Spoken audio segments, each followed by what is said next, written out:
Random things you learned in your Michelin Star Kitchen. This is how you get 4 different garnishes from a head of celery.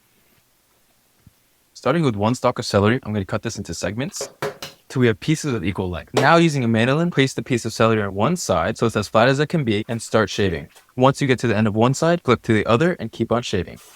You should aim for a thickness we can see through the celery and it's able to curl a little bit on its own, but isn't so thin that it's floppy. Once you have your shavers, give them a quick curl and then keep them with ice cold water. The next cut we're going to do is a diamond, cutting into segments. Depending on the thickness of the piece, you can cut this in half. Then carefully thin and flatten the celery piece. Then cut it at a 45-degree angle, and that's how you get a celery diamond. Play around with the angle of your cuts as well as the size of each piece.